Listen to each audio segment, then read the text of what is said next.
BNP ক্ষমতায় গেলে কি হবেন বিএনপির প্রধানমন্ত্রী, এবং এটা নিয়ে কিন্তু ধোঁয়াশা কুয়াশা চলছে এবং বিভিন্ন জায়গায় এটা নিয়ে একটা বক্তব্য চলছে কে হবে প্রধানমন্ত্রী। যেমন বাংলাদেশের সাবেক প্রধানমন্ত্রী শেখ হাসিনা তিনি বলেছিলেন যে বাংলাদেশে যদি কোনোদিন বিএনপি ক্ষমতায় যায় তাহলে কে প্রধানমন্ত্রী হবে, তারেক রহমান দুর্নীতিবাজ বা বিভিন্ন কিছু নিয়ে তাকে কটাক্ষ করেছেন।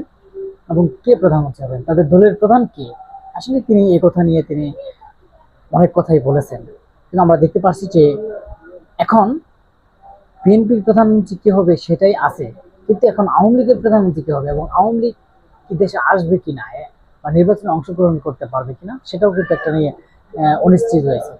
আপনারা জানেন মির্জা ফখরুল ইসলাম আলমগীর গতকাল বা একটা সাক্ষাৎ দিয়েছেন বা কথা বলেছেন সাংবাদিকের সাথে। সে সময় সাংবাদিকেরা একটা কথা জিজ্ঞাসা করেছিল যে যদি আপনাদের এই বিএনপি দল যদি ক্ষমতায় যায় এবার, তাহলে আপনাদের প্রধানমন্ত্রী কে হবে। তিনি একটা স্পষ্ট ভাষায় কথা বলেছেন যে বাংলাদেশের গণতন্ত্রের মাতা এবং সাবেক 3 ভাইয়ের প্রধানমন্ত্রী, যিনি বাংলাদেশে গণতন্ত্র প্রতিষ্ঠা করেছিলেন, শহীদ জিয়াউর রহমান এবং তার স্ত্রী, এবং তিনি 3বার ক্ষমতা থেকেছেন।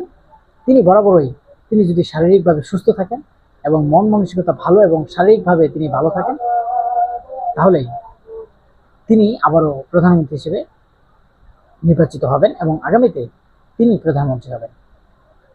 এখন যদি তার শারীরিক অসুস্থতা থাকে এবং তার যদি কোনো শারীরিকভাবে নিজেকে মনে করে যে দল মনে করে যে অসুস্থ, তাহলে বাংলাদেশের যে জাতীয়তাবাদী দলের ভারপ্রাপ্ত চেয়ারম্যান তারেক রহমান তিনি হবেন প্রধানমন্ত্রী। এখন এসব বিষয় নিয়ে যে তারেক রহমান কবে আসবে, আসলে তারেক রহমান কেন আসে না, বা তারেক রহমান আগে শুনতে পারছে যে তারেক রহমান প্রধানমন্ত্রী হিসেবে নির্বাচন করবেন বা প্রধানমন্ত্রী হিসেবে থাকবেন, নির্বাচন করবেন, আবার মাঝে মাঝে শোনা যাচ্ছে তারেক রহমান আসবে না। এ নিয়ে একটা মানুষের মধ্যে কিন্তু একটা তুলপাড় সৃষ্টি হয়েছে যে বাংলাদেশে স্বাধীনভাবে মানুষ বসবাস করে, প্রতিটা মানুষই বাংলাদেশে আসে।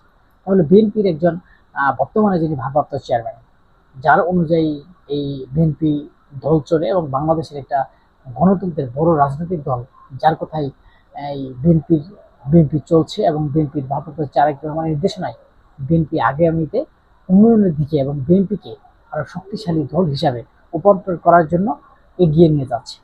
তিনি হচ্ছেন বিএনপির ভারপ্রাপ্ত চেয়ারম্যান তারেক রহমান। তাহলে তিনি কেন দেশে আসেন না, এবং ক্ষমতায় গেলে আসলে এখনো তিনি কেন হবেন না, বা মানুষের মনের মধ্যে আর মানুষ কি চাই। আমরা জানি যে বর্তমানে মানুষ কি চাই, মানুষ চাই একজন ছেলে প্রধানমন্ত্রী। এই বাংলাদেশে মানুষ বলে যে আমরা মেয়ে দেখেছি, প্রতিটা জায়গায় মেয়ে দেখেছি। বিশেষ করে আপনার এই বাংলাদেশে মেয়ে প্রধানমন্ত্রী দেখেছি আমরা আওয়ামী লীগ এবং বিএনপির ভিতরে। আমরা একটা এবার বাংলাদেশের তারুণ্যের ভোট এবং নতুন ইয়ংদের ভোট এবং নতুন ভোটারদের ভোট এবং ইয়ং জেনারেশনের ভোট এবং নতুন দেশের একটা স্বাধীন দেশ হিসাবে রূপান্তরের ভোটে, সেটা কিন্তু প্রতিটা মানুষই চায় তার স্বাধীনতা এবং বাক স্বাধীনতা তিনি সুন্দরভাবে ভোট দিয়ে একটা ছেলে প্রধানমন্ত্রী প্রতিষ্ঠা করতে চায়। তারা চায় যে একটা মেয়ে প্রধানমন্ত্রী আর চায় না।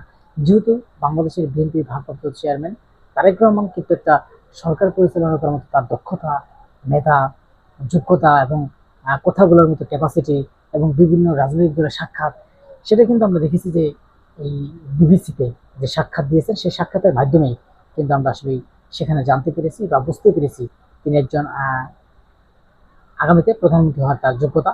এবং দেখা যাক যে বিএনপি আসলে কাকে প্রধানমন্ত্রী হিসেবে চাই।